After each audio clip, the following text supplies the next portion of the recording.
Merci Samuel et merci à toutes et à tous en effet d'être présents malgré les déboires techniques. En effet, voilà, on est déjà dans le monde d'après. Comme ça a été dit, on s'inscrit dans un festival sur énergie, une transition à petits pas organisé donc dans le cadre de Pop Science.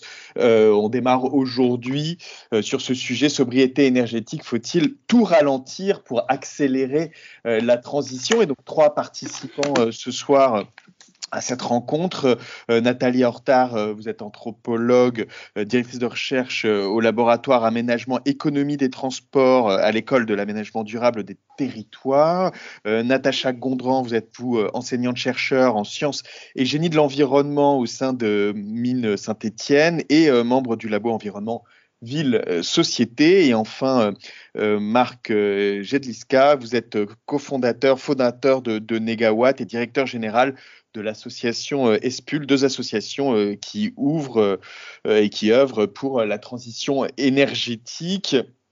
Et donc tous les 3, nous allons débattre de ce thème, enfin discuter de ce thème de la sobriété énergétique 5 ans après finalement la COP 21 qui ouvrait la voie, en tout cas le pensait-on, à une forme de transition énergétique avec des objectifs chiffrés qui avaient été fixés à l'époque, puisque piloter une politique énergétique, c'est peut-être ça aussi, c'est se fixer des objectifs, se fixer des chiffres, mais pas que, et c'est de ça qu'on va discuter. Les objectifs, ils étaient les suivants, je les rappelle à nos participants qui les ont peut-être plus en tête, parce qu'il y en a d'autres depuis qui ont émergé. 40% de réduction d'émissions de CO2 pour 2030 par rapport à 1990, et 75% de réduction de ces mêmes émissions de CO2 pour 2050. Voilà, porté à 32% la part de renouvelables pour 2030, 50% pour 2050. Autant dire que cette trajectoire qui avait été fixée il y a 5 ans, elle n'est pas pour l'instant, enfin on n'est pas sur les rails pour l'instant en France, c'est le moins qu'on puisse dire.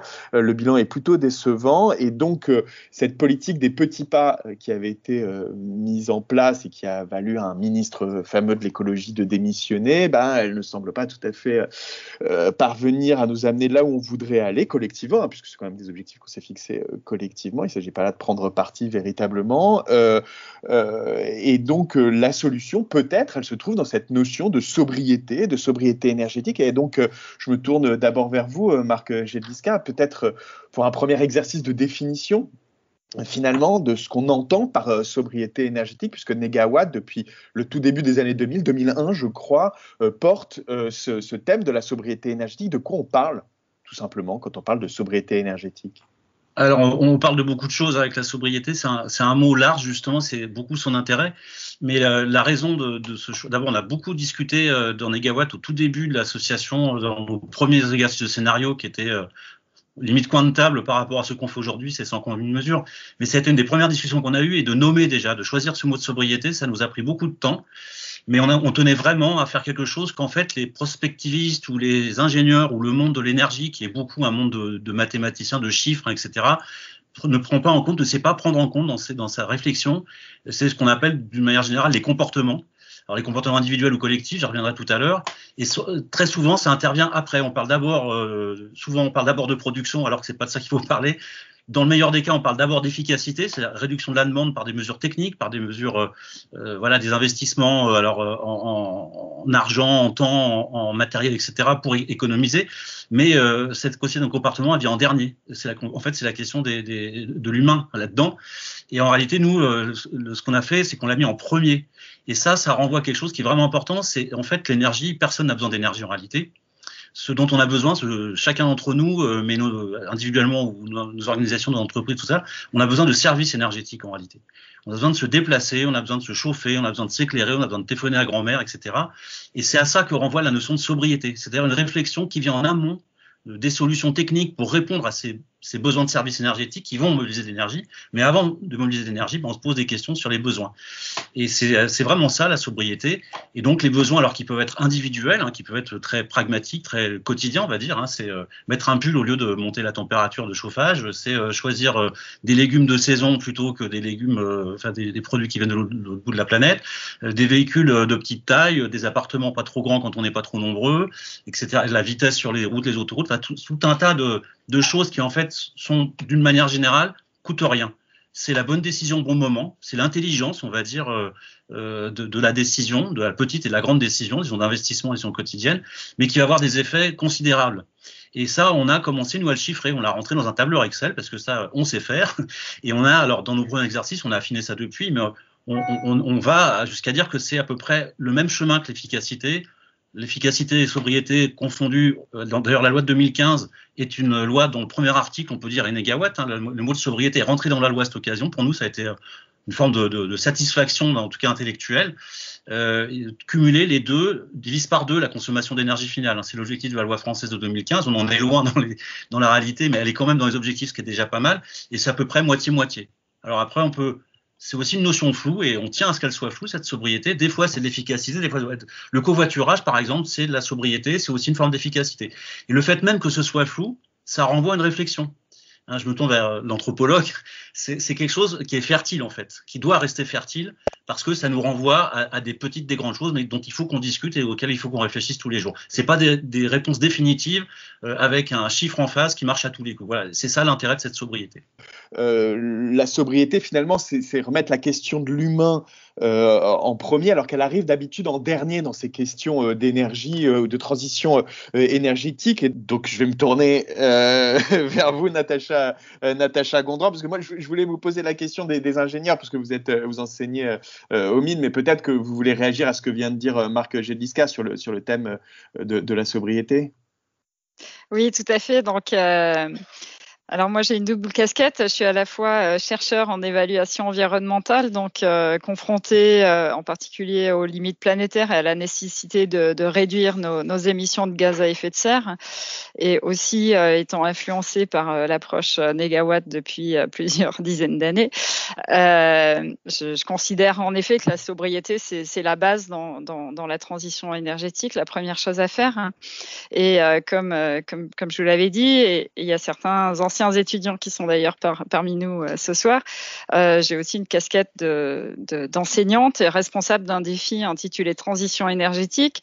Et du coup, à l'origine, à la création de ce défi, je me suis dit, je vais leur faire un cours sur la sobriété énergétique. Sauf que le premier problème, c'est déjà trouver des intervenants et qu'est-ce qu'on met vraiment dedans, autant pour des architectes, pour des gens en conception, on voit bien ce que ça peut être, mais pour des étudiants en énergétique, ça devient plus compliqué de savoir ce qu'il y a derrière ce thème et quels sont aussi ensuite les métiers qui peut y avoir derrière. Et là, on voit bien que la sobriété est nécessaire. Je crois qu'on est tous d'accord là-dessus, mais qu'elle implique des changements assez profonds au niveau de nos systèmes socio-économiques qui font qu'aujourd'hui, malheureusement, on n'a pas encore des vrais métiers pour des jeunes ingénieurs qui se mettent sur le marché de l'emploi sur ce sujet-là. Donc, c'est vrai que ça aurait été intéressant d'avoir aussi la position de Nathalie, mais qui va nous rejoindre, parce qu'effectivement, Marc a raison de souligner que c'est l'aspect humain qui est en priorité sur ce sujet. Donc, on a aussi besoin d'interdisciplinarité et de travailler très en amont de la conception des systèmes. Oui, puisqu'on posera aussi la question de la place des sciences sociales, évidemment, avec Nathalie en retard. Mais je voulais réagir à quelque chose que vous avez dit, Marc Jedlińska, qui est finalement l'efficacité et la sobriété jouent à 50-50. Et or, dans ces questions souvent de transition écologique, transition énergétique, on a tendance à jouer une solution contre l'autre. Vous voyez ce que je veux dire? Il est rare d'avoir une approche comme ça, presque holistique. Comment est-ce que vous l'expliquez? Et est-ce que justement, avoir un terme flou, comme vous dites, avoir un terme qui est un peu englobant, comme celui de sobriété, ou qui permet de mettre beaucoup de choses, ça permet de dépasser un petit peu cette tendance qu'on a à jouer systématiquement une solution contre une autre, l'individuel contre le collectif. Natacha, je vous retourne la question. Effectivement, le compromis et la nécessité d'impliquer à la fois l'individuel, la sobriété à l'échelle individuelle, c'est assez facile à définir. Par exemple, voilà, je mets un pull plus gros, je baisse ma température de consigne, j'évite de faire tel déplacement. Mais la difficulté pour moi, elle intervient vraiment dans cette dimension collective. Alors, c'est la fameuse notion d'acceptabilité sociale qui est très décriée, du coup, justement, par les sociologues, parce qu'il ne s'agirait pas que les ingénieurs imposent un concept aux gens, puisque normalement, les gens doivent s'approprier les choses et il ne faut pas leur imposer. Mais comment, justement, faire passer ce concept auprès de personnes qui ont d'autres urgences. Parce que un des enjeux forts aussi, c'est l'équité entre les personnes et les notions de justice sociale. C'est-à-dire que pour certaines personnes, oui, parler de sobriété, entre guillemets, ça va être facile parce qu'on va être dans certains conforts déjà de base et qu'on peut se permettre de dire, voilà, je vais me chauffer moins bien, un peu moins, c'est pas dramatique pour moi, ça remet pas en cause ma perception de moi-même. Mais pour des personnes en difficulté, qui ont d'autres problèmes sociaux, tout un tas de problèmes économiques par ailleurs, c'est des choses qui sont beaucoup plus complexes à faire passer. Et alors, Marc, je vais vous laisser répondre. Le problème, c'est qu'il y a besoin, en tout cas, nous, ce qu'on constate, c'est que c'est un mot qui a quand même fait son chemin dans les esprits. C'est clair que, alors, c'est facile individuel, oui, mais pas tant que ça. Un point important, c'est que c'est aussi notre triptyque, sobriété, efficacité, renouvelable. On le met dans ce sens-là. Dans nos pays à nous, qui sont les pays riches, développés, on consomme 80% des ressources, alors qu'on est 20% de la population, grosso modo. On fait partie de ce monde-là. Mais quand on raisonne sur les autres mondes, notamment les pays en développement, on ne va pas apprendre aux Africains ce que c'est que la sobriété. Eux, ce dont ils ont besoin d'abord, c'est des renouvelables, parce qu'ils ont besoin d'avoir un accès minimum à l'énergie. Ce dont on voit bien maintenant, ce qu'on sent bien maintenant, c'est qu'il y aura besoin que se construise une offre de services de sobriété, en fait, quelque part. Mais quand on a dit ça, on n'a pas dit grand-chose non plus. C'est aussi une notion qui doit s'incarner dans tous les métiers, en fait. Il n'y a pas les ingénieurs qui font la sobriété, les autres qui vont faire le contraire. C'est dans tous les métiers. Bon, en ce moment, par exemple, à l'ESPUL, on réfléchit beaucoup sur la sobriété numérique. D'ailleurs, on pourra en parler directement. C'est quelque chose. Bon, maintenant, tous les métiers des ingénieurs utilisent de l'informatique à grande quantité. Là, il y a vraiment un champ d'analyse très concret sur. On va développer une application pour faire des économies d'énergie, mais est-ce qu'elle va consommer plus d'énergie, plus de ressources, etc. Il faut faire une analyse cycle de vie. C'est le commencement du début de la sobriété. Voilà une application de sobriété. Dans les métiers de la construction et de l'urbanisme aussi, on doit réfléchir aux espaces communs, les espaces privés, etc. Il y a aussi, par exemple, en Suède, il y a une obligation d'avoir des laveries au pied des immeubles. C'est collectif, ça économise de la surface dans les appartements qui sont pris par la machine à laver chez nous, par l'étendage. On a aussi une notion de sobriété qui peut aller dans des endroits comme ça. Donc, il n'y a pas une règle unique. Et j'ai envie de dire, j'ai pas beaucoup de réponses sur ces sujets-là, mais c'est surtout s'approprier la notion et l'incarner dans les différents métiers. Mais il y a aussi quelque chose qui serait presque contre-intuitif dans ce que vous venez de dire, Marc Jedlińska, c'est que pour faire de la sobriété, il faut quand même des infrastructures, il faut quand même des investissements, il faut quand même construire et faire des choses. Ah, on a récupéré notre anthropologue, on va pouvoir la faire intervenir bientôt, mais juste pour vous faire réagir, Marc Jedlińska, là-dessus, et peut-être aussi Natacha Gondran, pour laisser le temps à Nathalie Hortard un petit peu de se remettre dans l'esprit sur cette nécessité d'investir pour être sobre. Natacha ? Alors, la nécessité de sobriété, c'est ce qui est derrière, c'est éviter les effets rebonds. C'est-à-dire, typiquement, si on a des technologies qui sont plus efficaces, éviter qu'on les utilise plus. On a des voitures qui consomment moins, on va les utiliser plus et on va faire plus de kilomètres. Donc, l'idée, c'est vraiment d'anticiper ces effets rebonds. Et alors, je sais pas si c'est des investissements ou pas, mais cette idée, elle commence à rentrer dans l'esprit des acteurs publics. Typiquement sur le télétravail, il y a une prise de conscience que, a priori, le télétravail, ça réduit les émissions parce que les gens se déplacent moins. Mais en même temps, même les acteurs publics commencent à se dire, oui, mais si on fait trop de télétravail, les gens, ils vont aller habiter plus loin de leur lieu de travail. Et donc, le jour où ils vont aller travailler, ça va augmenter leur déplacement. Donc, c'est une notion qui commence à rentrer dans l'esprit des décideurs publics. Et c'est pas seulement des investissements, c'est aussi des questions d'organisation et d'anticipation des phénomènes. Alors, Nathalie Hortard, puisqu'on vous a récupéré, pardon pour ce thème qui n'est pas très joli, en votre absence, il a été poser une question qui, à mon avis, vous intéresse au premier chef, c'est-à-dire la question de savoir comment jouer à la fois au niveau individuel et au niveau collectif puisque c'est comme ça que Marc Jedlińska a défini la sobriété, pour mettre la question humaine en premier. La sobriété, ce serait une certaine façon de mettre l'humain en premier. D'abord, est-ce que vous êtes d'accord avec cette définition, sachant qu'il a été aussi posé la question de savoir sur qui on agit, c'est-à-dire que tout le monde n'est pas égal, évidemment, à la fois dans un pays comme la France et plus a fortiori au niveau mondial face à cette question-là. Mais voilà, je voulais vous entendre un petit peu, puisqu'on vous a pas entendu par la force des choses, sur cette question de l'humain en premier, vous qui êtes anthropologue. Oui, prendre en compte l'humain dans sa diversité.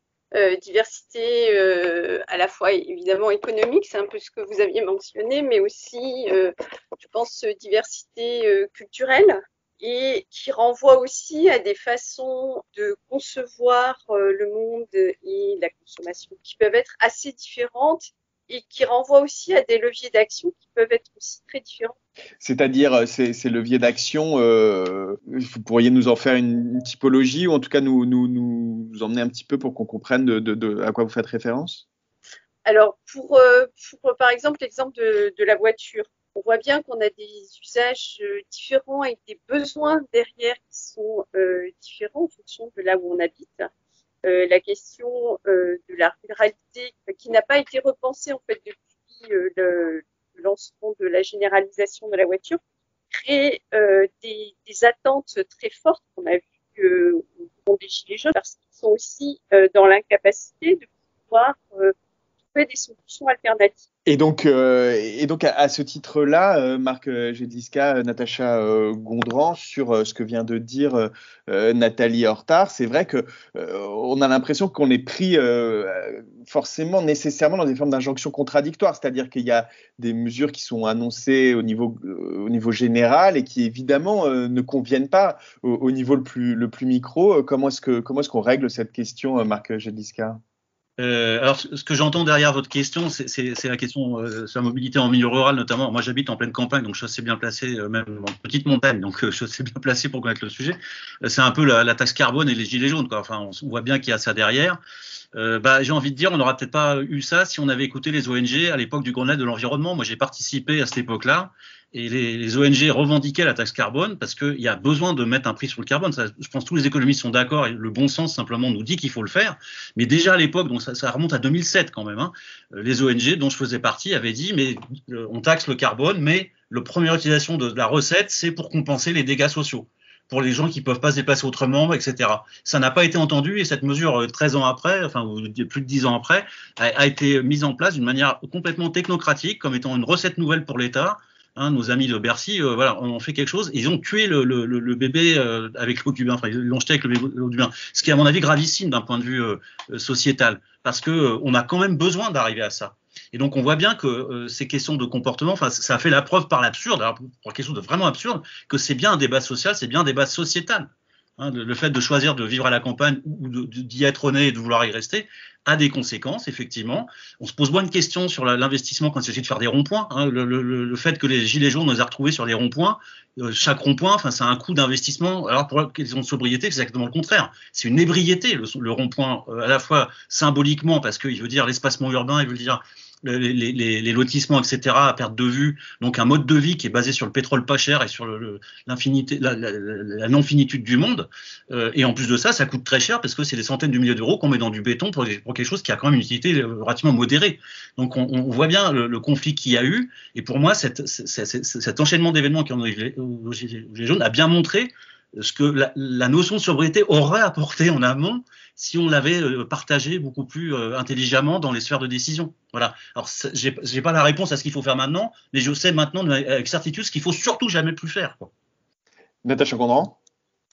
C'est vraiment ça, c'est partir des besoins des gens en fait, et essayer justement par peut-être pour plaider vers les disciplines de Nathalie, essayer de mieux connaître ces besoins de populations qui souvent ne sont pas écoutées et sont pas prises en compte du tout dans les décisions, parce qu'il y a beaucoup de gens comme ça qui n'ont pas du tout voix au chapitre, et si on les écoute, qui ont des choses très intéressantes à dire et à apporter au débat aussi.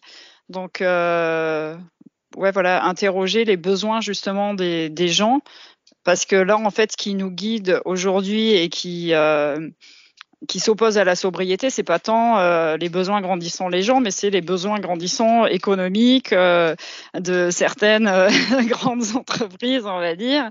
Et c'est le système économique qui vient guider pas mal de décisions qui tendent vers la non-sobriété. Alors que si on partait plus des besoins des gens, mais là, du coup, ça implique des solutions, comme le disait Nathalie, peut-être bien plus fines et adaptées à chacun, et pas une décision universelle qui communique facilement et qui est facile à remettre en application. C'est aussi, c'est pas seulement la technologie qui va résoudre le problème, mais revenir des besoins des personnes, quoi. Juste une question pour rebondir. L'un des termes de la conversation de ce soir, sobriété énergétique, faut-il tout ralentir pour accélérer la transition? C'est cette notion de ralentir aussi. C'est une injonction qu'on entend depuis un certain temps, qui est autant une injonction collective qu'une injonction individuelle. Il y a un sociologue allemand, Hartmut Rosa, qui a écrit évidemment sur cette question de l'accélération, qui est assez intéressante et qui pose ce paradoxe de la période contemporaine, et qui, à mon avis, permettrait d'éclairer notre conversation sur la question énergétique, qui est pourquoi, alors que la technologie nous permet d'être de plus en plus rapide, d'aller dans nos déplacements de plus en plus vite, dans nos communications aussi, sauf ce soir, d'exécuter les tâches de nos emplois respectifs de façon de plus en plus rapide, pourquoi donc avons-nous toujours ce sentiment d'avoir de moins en moins de temps? Voilà, c'est un peu le paradoxe que pose Hartmut Rosa. Vous avez commencé un petit peu, Natacha Gondran, à y répondre tout à l'heure quand vous disiez il y a une sorte d'effet rebond, c'est-à-dire que les voitures peut-être consomment moins, mais on bouge plus, et donc collectivement ça n'a pas d'effet sur la consommation d'énergie. Mais alors, voilà, est-ce que ralentir, qu'est-ce que ça supposerait de ralentir, alors, pour éviter ce que vous décrivez, Natacha Gondran? Est-ce que ça suppose? Je sais pas. Je sais pas la on va solution. demander avec Marc Jeliska. Ils dessinent des scénarios avec Negawatt. Mais voilà, comme je sais que cette question du ralentissement, ça vous intéresse, je voulais vous entendre dessus. Oui, alors pour moi, ce que je me dis, effectivement, les travaux d'Hartmut Rosa sont très intéressants pour faire face à cette promesse technologique qui était d'avoir plus de temps libre, et où finalement on se retrouve avec peut-être moins de temps libre, voire autant de temps libre. Mais justement, moi, ce que je me dis, c'est que en fait, l'homme, intrinsèquement, il a une vision du fait que sa vie est limitée, il a un temps sur Terre qui est limité, et que individuellement, chacun n'a pas la vision du fait que les ressources naturelles ou la capacité de la planète à absorber les pollutions sont, elles aussi, limitées, parce qu'elles paraissent à l'échelle humaine quand même suffisamment énormes, et que chacun va chercher à tout faire, entre guillemets, de plus en plus vite. Mais ça, en thermo, on s'aperçoit vite que si on veut faire les choses plus vite, il y a plus d'irréversibilité, et donc souvent on va consommer plus d'énergie. Si on veut aller à Berlin en 2 heures, on va prendre l'avion, ça va consommer beaucoup plus d'énergie que si on y va en vélo. Mais si on y va en vélo, ça va prendre 2 semaines, mais ça va être en voyage, ça va être une autre expérience aussi. Et du coup, alors moi j'ai pas de réponse là-dessus, mais je pense qu'il y a des choses à creuser. Après, ça revient aussi à la notion de besoin, du sens et des valeurs qui sont assez complexes à gérer aujourd'hui, et qui sont un peu évacuées du débat, du débat politique, mais qui me semble essentiel à mettre en lien avec cette question de la sobriété. C'est Raphaël qu'on n'entend plus. Ah pardon, excusez-moi, forcément c'est moi qui n'ai pas ouvert mon... Oui, non, je disais juste Marc Jeliska, c'était vous à qui je passe la parole. Alors le ralentissement, d'abord, il a un sens très concret. C'est vrai que la vitesse des véhicules à quoi on est habitué, ça repose sur une rencontre historique avec des matériaux, enfin notamment le gaz, le pétrole, le charbon avant et l'uranium, qui ont une densité énergétique absolument extraordinaire. Ce sont des biens matériels qui sont vraiment c'est un cadeau de la nature, on va dire, mais l'homme, il est devenu drogué avec ça. C'est-à-dire qu'on en a pris les bons côtés parce que ça nous a vraiment comment dire, diminuer la peine des humains hein, au niveau du travail, etc. Il y a plein de choses qu'on fait plus. Et c'est vrai, ça, on peut pas regretter ça. Revenir à l'époque des esclaves, ce serait quand même pas tout à fait vendable politiquement ou socialement. Néanmoins, maintenant, on atteint vraiment les limites. C'est-à-dire que on ne peut plus être sur ce modèle-là. Et ce qui est renvoyé, c'est pas l'objet lui-même. On en connaît les limites, donc on sait ce que la Terre est capable d'absorber, etc. Il faut remettre tout ça, refaire rentrer ça un peu dans comment dire, le tube de dentifrice, on va dire, ce qui va pas être une mince affaire, mais il faut repartir aussi avec les notions qu'on a accumulées depuis, c'est-à-dire qu'on a des besoins qui sont pas les mêmes qu'avant, donc il faut vraiment réinterroger nos besoins, et là-dedans pas d'une manière normative nécessairement, c'est-à-dire que c'est pas à soit des ingénieurs, soit des décideurs politiques ou économiques de dire comment on doit faire. Néanmoins, il faut que, et c'est ça le challenge, c'est qu'on peut pas faire l'économie de la démocratie, évidemment, pour ces décisions-là, mais est-ce qu'on a le temps de la démocratie pour prendre les décisions qu'il faut prendre? Et notamment, bon, si on prend quelques exemples, par exemple sur les vitesses sur la route, là, on a vu les dégâts que ça a fait alors que c'était une mesure parfaitement raisonnable. On a aussi aujourd'hui, par exemple, tout un débat qui se traduit au niveau même parlementaire actuellement sur le poids des véhicules. C'est aberrant d'avoir des véhicules qui pèsent 3,5 tonnes pour trimballer quelques dizaines de kilos de chair humaine pour en faire quelques kilomètres. C'est totalement aberrant. Donc, il y a les injonctions individuelles, oui, dans nos comportements, à la maison, au travail, dans la collectivité ou tout ce qu'on veut, mais il y a aussi des décisions du niveau des industriels, des producteurs de biens, enfin de toute la machinerie économique industrielle qu'il y a derrière. Il faut aussi vraiment donner. Alors là, pour le coup, c'est pas de la bonne volonté. Il faut imposer d'une manière ou d'une autre des décisions. On le voit bien aujourd'hui sur les exonérations de taxes ou les aides, etc., ou changement de véhicule. On a des vraies contradictions. Et là, c'est bien un problème de crainte des politiques d'aller dans le mauvais sens, c'est aussi une demande du système tel qu'il fonctionne aujourd'hui, qui est sur le toujours plus, hein, enfin, c'est pas une nouveauté, mais s'interroger sur la sobriété, c'est par là que viendra, on peut espérer la sagesse. Je sais pas si ça marchera, mais ce qui est sûr, c'est que si ça passe pas par là, ça marchera jamais. Nathalie Hortard, partir des besoins, nous dit Marc Jedliska, ça vous paraît être un bon point de départ? Partir des besoins, mais ce qu'il dit aussi, c'est aussi repartir d'un vrai débat de société sur qu'est-ce que ça veut dire que ralentir, quelles valeurs on va mettre derrière et qu'est-ce qu'on est prêt du coup à changer collectivement et pas simplement individuellement, peut-être aussi en rappelant à chaque fois les enjeux qu'il y a derrière, qui sont pas juste ralentir pour le plaisir de ralentir, pour créer moins d'accidents, mais aussi parce que l'intégralité de nos comportements ont des effets sur notre environnement.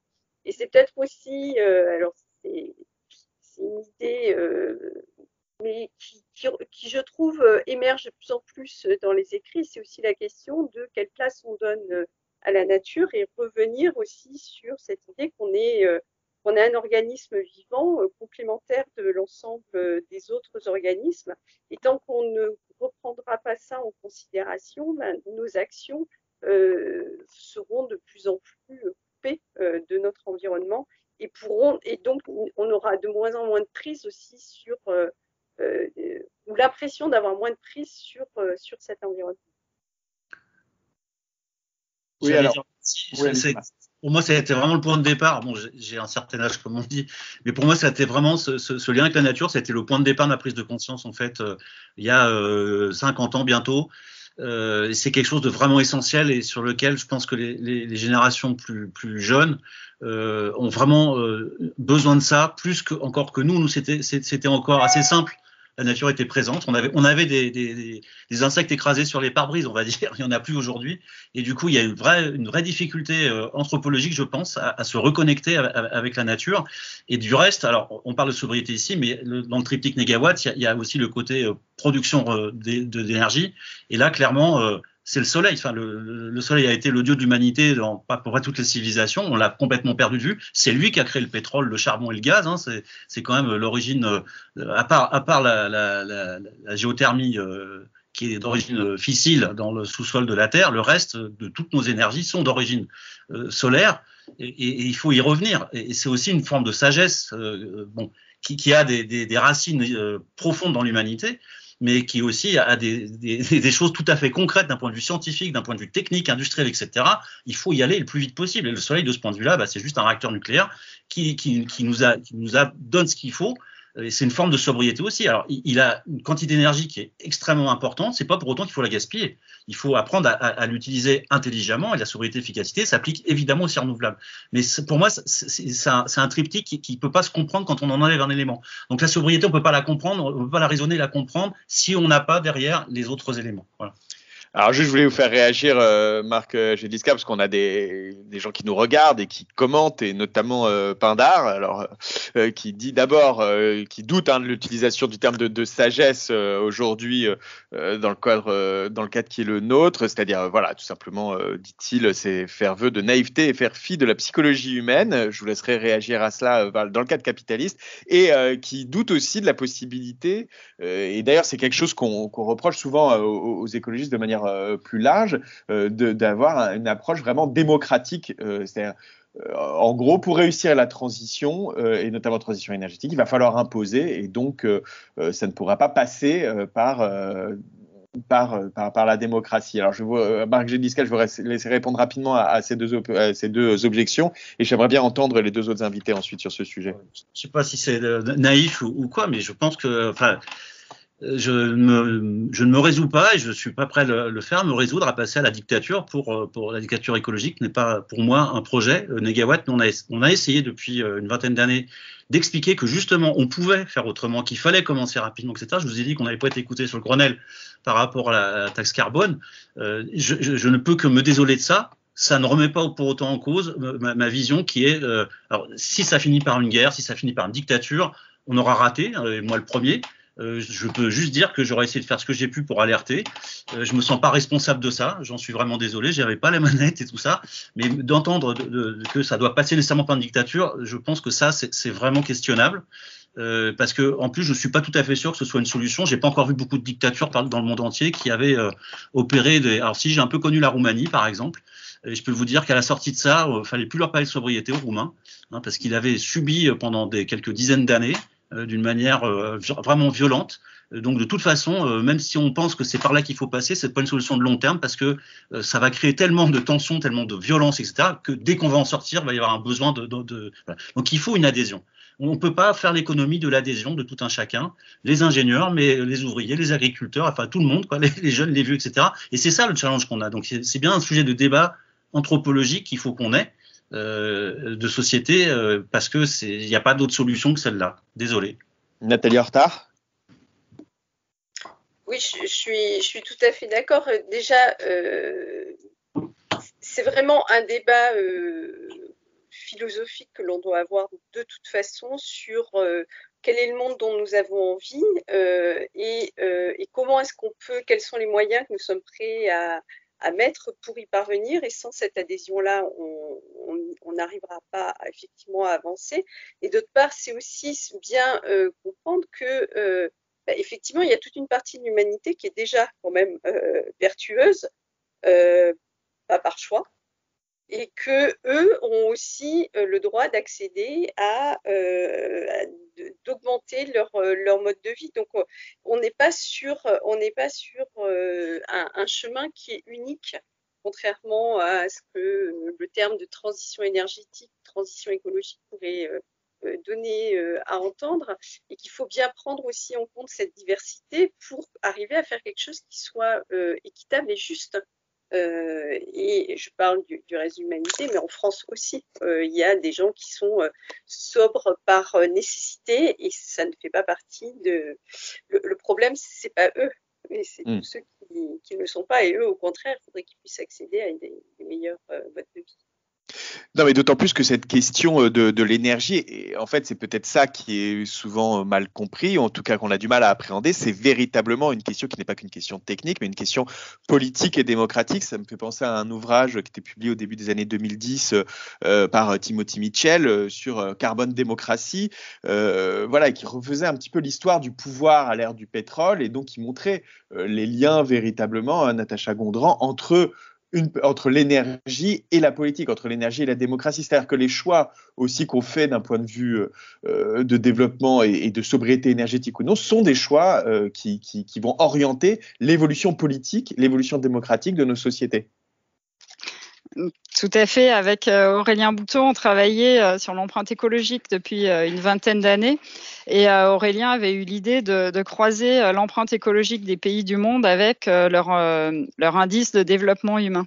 Et dans les années 2000 à 2005, le seul pays du monde qui respectait les critères de soutenabilité sur les deux critères, c'était Cuba. Cuba, parce que comme il était sous un embargo de pétrole, il n'avait pas de pétrole et il devait faire avec. Sauf que effectivement, sur les aspects démocratiques, et en plus, oui, au niveau de l'IDH, Cuba était une démocratie avec un fort accent sur la santé et l'éducation. Et donc, Cuba avait un très bon IDH. Mais justement, en fait, de faire cet exercice, ça nous amenait à interroger ces indicateurs en disant, oui, mais enfin, l'IDH, ça n'a aucun critères de représentativité par rapport à la démocratie, et il y a des tas d'artistes qui fuient Cuba parce que ils sont pas forcément heureux là-bas.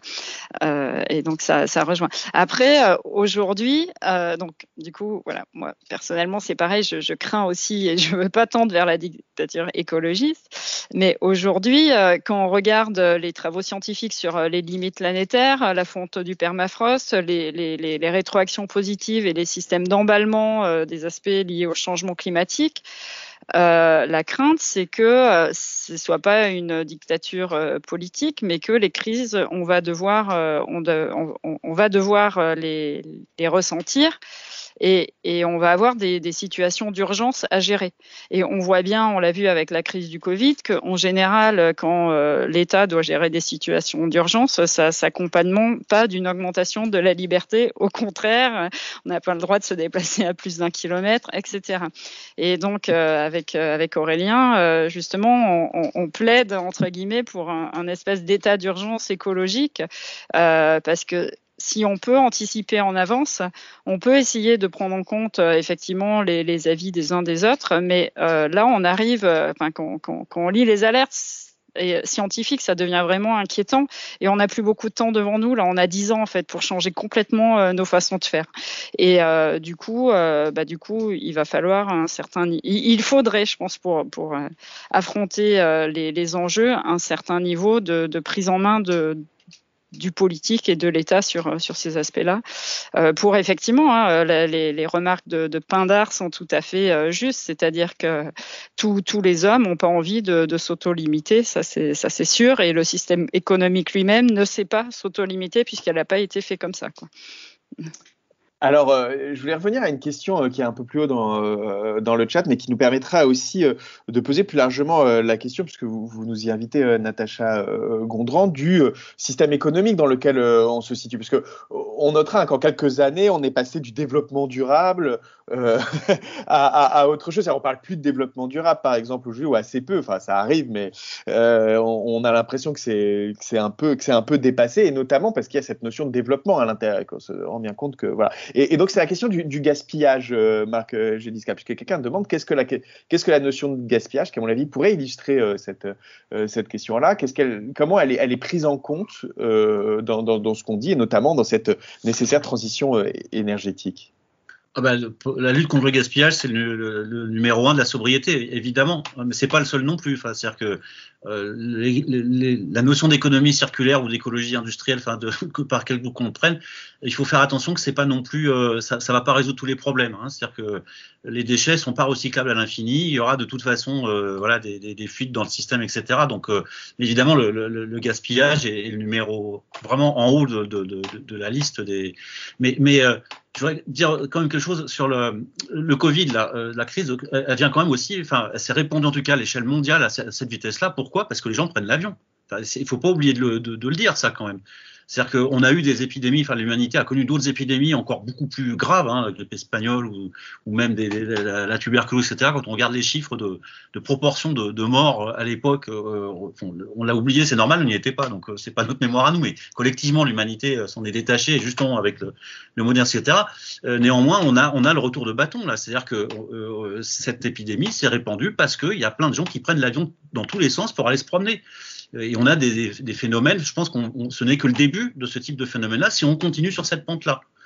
Donc ça doit aussi réinterroger notre envie d'aller voir le monde. À force d'aller voir le monde, il n'existe plus le monde qu'on a envie de voir, puisque les espaces naturels se raréfient, les espèces disparaissent, etc. Donc il faut que l'humanité aussi prenne vraiment ça au sérieux, quoi. Et là, il y a piège en fait de se déplacer, on va dire autrement, la quantité de pétrole et de matières fossiles et fissiles qu'il y a dans le sous-sol, c'est un bien commun de l'humanité qu'on est en train de gaspiller à vitesse grand V. Si on raisonne sur l'échelle de la durée de vie potentielle de l'humanité sur Terre, il faudra l'utiliser vraiment avec parcimonie. Alors c'est un mot qu'on n'utilise pas, on dit sobriété, mais c'est bien ça qui est à la base. C'est tellement précieux, c'est tellement quelque chose, un bienfait de la nature, on va dire pour le dire vite, qu'il faut vraiment l'utiliser à la fois du point de vue moral, mais maintenant du point de vue physique, avec le plus d'efficacité, on utilise le moins possible pour faire le plus possible. Et se déplacer en avion pour aller juste se promener et trimballer des virus, c'est quelque chose qu'il faudra vraiment arrêter de faire, quoi. Et donc changer nos façons d'être et de communiquer et de nous déplacer. Nathalie Hortard, comment est-ce que vous intégrez votre réflexion à ce cadre, hein, qu'on va appeler capitaliste, faute de meilleurs mots, parce que de toute façon c'est le mot qui désigne le plus exactement le système économique dans lequel on se trouve, et donc évidemment la tension avec entre la notion de développement et la notion de sobriété. Pour revenir, peut-être pour poursuivre aussi ce que disait Natacha par rapport à ça, effectivement, il y a la question de gérer l'urgence, anticiper l'urgence, mais ça passe aussi, et là ça va répondre à votre question, pour moi ça passe aussi par une transformation des systèmes économiques et le rôle de l'État, là on le voit bien, est capital. On parle de la crise Covid. La crise Covid, ça a été le soutien qui a été fait à notre aéronautique et sans condition, alors que ça aurait pu être l'occasion pour l'État justement d'affirmer un certain nombre de conditions en disant ok, on vous aide et cela s'entend, on est encore dans un système dans lequel on a besoin de ces avions, mais peut-être que en réfléchissant à consommer différemment, consommer moins, enfin il y a plein de choses qui sont mises en place, qui sont réfléchies pour faire voler différemment nos avions, qui auraient pu être mis en place à ce moment-là. Donc les solutions je pense que l'un des acteurs qui pour l'instant ne joue pas son rôle sur tous ces systèmes-là, c'est aussi, alors l'État dans le sens très large, hein, quand je parle d'État, c'est aussi l'Union européenne, et le rôle qu'il peut avoir comme prescripteur au sein de l'économie sur un certain nombre de normes qu'il peut faire passer et qui sont aussi une façon très efficiente de faire changer les comportements. Mais pourtant, on a l'impression, là je voyais aujourd'hui un article sur Barbara Pompili, donc la ministre de l'écologie, qui a annoncé des nouvelles normes en matière de rénovation énergétique pour baisser à 30% la consommation énergétique au quotidien. Alors je vous vois tous, voilà, non mais ce que je veux dire par là, c'est que on est dans un cadre démocratique en France. Il y a à l'instant Nathalie Hortard qui invite à prendre des décisions, à ce qu'il y ait un guidage par l'État. Or, comme je le disais tout à l'heure, il y a une convention qui a été, il y a la COP 21 qui a été signée en 2015. Vous avez rappelé le Grenelle de l'environnement en 2007, Marc Gélisca. Donc, on n'a pas l'impression de l'extérieur, en tout cas, qu'il y ait une inactivité. Est-ce que c'est que les mesures qui sont prises ne sont pas les bonnes? Est-ce que c'est qu'elles ne sont pas appliquées? Qu'est-ce qui coince? Je vais vous dire un secret là. Il se trouve que je suis de très près ce qui est en train de se passer sur la rénovation énergétique des bâtiments. Ça fait quelques années que je fais du plaidoyer sur ces sujets-là. C'est vraiment très grave ce qui est en train de se passer. Il y a un détricotage complet des propositions qui ont été faites alors par Négawatt en leur temps, mais pas que, par plein d'acteurs, qui ont été reprises par la Convention citoyenne sur le climat, dont on n'a pas parlé, mais je pense que c'est aussi un très bon exemple de ce qu'il faut faire. mais il y a une entreprise de détricotage de tout ce qui est proposé dans cette convention qui est faite par, je pense, un groupe de personnes que je dirais entre 10 et 20 maximum dans l'appareil d'État, qui ne sont pas les politiques, mais qui tiennent le manche. Et il nous dit, alors je ne vous donnerai pas les détails parce que j'aurai pas le temps, ça prendra 1 heure, mais notamment sur tout ce qui est alors les objectifs de rénovation, mais dans la construction neuve aussi, ça va sur le contenu carbone du kilowattheure de chauffage électrique, ça va sur le rapport entre énergie finale et primaire, on s'assoit sur la physique et sur la réglementation européenne, sur les directives européennes pour changer la règle du jeu. Par inadvertance, glisser dans un texte que personne n'a vu, etc. Plein de choses comme ça qui sont en train de se passer. Et malheureusement, Barbara Pompili, je pense qu'elle a, enfin, j'ai pas vu en détail ce qu'elle a annoncé là, mais elle peut annoncer tout ce qu'elle veut. L'intendance ne suit pas, et ça c'est clair, c'est pas la première fois. On a déjà eu Jean-Louis Borloo à l'époque qui avait annoncé des choses importantes. Il y avait un article 4 de la loi de 2010 qui disait qu'il fallait réduire de 40% la consommation énergétique des bâtiments. Les décrets d'application n'ont pas suivi. Maintenant, on en est très très loin. Les décisions politiques étaient déjà prises à l'époque. Mais très franchement, la démocratie formelle dans laquelle on est, il y a une partie de l'appareil d'État qui s'en affranchit et qui prend des décisions d'une manière complètement opaque, d'une manière très technique, très compliquée. Les politiques n'ont pas le temps de comprendre ça. Ce ne sont pas tous des ingénieurs, ce ne sont pas tous des gens formés pour ça. Leur métier, c'est de se faire élire et de continuer à se faire élire. Et ils se reposent, parce qu'ils ont confiance dans cet appareil d'État, sur des gens qui sont vraiment, aujourd'hui, j'hésite pas, malfaisants du point de vue du climat, tout en affichant des objectifs, etc. de l'autre côté. Donc on a vraiment un problème de déni démocratique. Et ce que je vous ai tout à l'heure sur la manière dont la taxe carbone a été mise en place, ça procède de ça. Des gens qui sont dans leur bocal et qui comprennent pas comment la société fonctionne, qui ne se posent pas ce type de questions. C'est la société, on appuie sur le bouton, ça va marcher. Ben non, c'est pas comme ça que ça fonctionne. Et le débat démocratique, il est squeezé pour l'instant. Natacha Gondran, vous acquiescez? Oui, tout à fait. J'ai aussi pu échanger avec les citoyens de l'association des 150 de la Convention sur le climat sur les limites planétaires, donc un autre sujet que l'efficacité énergétique. J'ai été vraiment impressionnée par leur niveau de connaissances scientifiques sur le sujet qu'ils ont acquéri sur leur temps personnel finalement et en un temps relativement limité. Et je me disais que si tous les politiques avaient droit aux mêmes séances de formation sur les aspects climatiques que les citoyens ont eu pendant le temps de la Convention citoyenne, et ben peut-être qu'on avancerait, parce qu'effectivement l'enjeu de sensibilisation des politiques et effectivement des non-politiques, mais dans les ministères qui décident, parce qu'on a exactement les mêmes là en ce moment sur les problématiques d'écocide et de limites planétaires, c'est exactement pareil.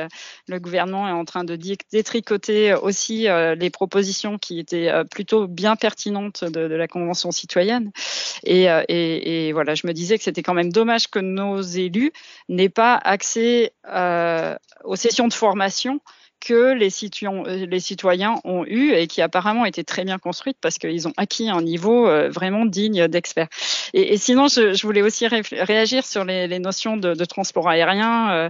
Effectivement, c'est important de réduire le transport aérien, mais c'est pas que ça. Aujourd'hui, par exemple, en France, on n'extrait plus de minerai de fer. En fait, on va l'importer de Chine et d'Asie. Il y a eu aussi pas mal de débats sur les questions des médicaments qui ne sont plus fabriqués en France. Donc, c'est pas juste, alors c'est aussi effectivement réduire les transports aériens et à l'échelle individuelle, essayer de moins prendre l'avion, etc. Mais c'est aussi réinterroger ces systèmes économiques qui sont aujourd'hui complètement mondialisés, c'est-à-dire qu'on ne peut pas réduire les transports aériens parce qu'on dépend de façon vitale de choses qui sont produites à l'autre bout du monde. Donc essayer de relocaliser les différentes productions, ce qui ne sont pas faciles parce qu'on utilise certains matériaux qui ne sont produits dans le monde qu'à des endroits très, très localisés. Donc, c'est un enjeu vraiment très, très fort. Et l'autre enjeu aussi, c'est d'éviter les replis sur soi que l'on constate aujourd'hui dans beaucoup de pays et avec des replis un peu nationalistes et qui sont tout aussi inquiétants. Typiquement, moi, mes jeunes les étudiants, souvent, ils critiquent, ils disent « Ah bah oui, il faut réduire les émissions de gaz à effet de serre, mais en même temps, on a un quitus international qui nous oblige à aller à l'étranger. » Mais en même temps, c'est hyper important que les jeunes ils puissent encore continuer au moins 6 mois dans leur vie d'aller à l'étranger pour connaître d'autres cultures et voir que on peut vivre différemment de ceux qu'ils ont vécu aujourd'hui. Et je pense que c'est cet équilibre-là qu'il est vraiment nécessaire d'identifier. Écoutez, on arrive au bout de cette rencontre. Il y aura encore beaucoup de de choses à dire, notamment sur le cadre international. Hein, ça a été dit par Antoine Martinez, notamment, qui assiste, qui est un invité de cette rencontre, qui s'interroge sur, et par Pardar aussi, d'ailleurs, je le vois, sur comment faire. Mais c'est vrai que c'est aussi une question qu'on pose tout le temps. La France toute seule avec ses petits bras, ou même l'Europe toute seule avec ses petits bras, peut-elle faire quelque chose contre les États-Unis, la Chine, le Brésil, l'Inde, tous les BRICS réunis? Mais ça, on n'a pas le temps d'en parler maintenant. En tout cas, merci. Puisque je vois avec ce que vous venez de dire, Natacha Gondran, que la réindustrialisation, c'est aussi de la sobriété. Donc, on voit que les paradoxes n'ont pas fini de nous occuper. Merci beaucoup à tous les trois. Désolé encore à celles et ceux qui ont assisté pour ces mésaventures techniques. Voilà, on aurait tous préféré évidemment être à Lyon pour pouvoir discuter de vive voix. Ça aurait été forcément un peu différent, mais je crois qu'on a quand même réussi à maintenir une discussion. Donc voilà, écoutez, le festival Pop Science ne fait que commencer, espérant que la suite se passera sous des auspices technologiques un peu moins agités. Voilà, en tout cas, merci beaucoup à tous les trois.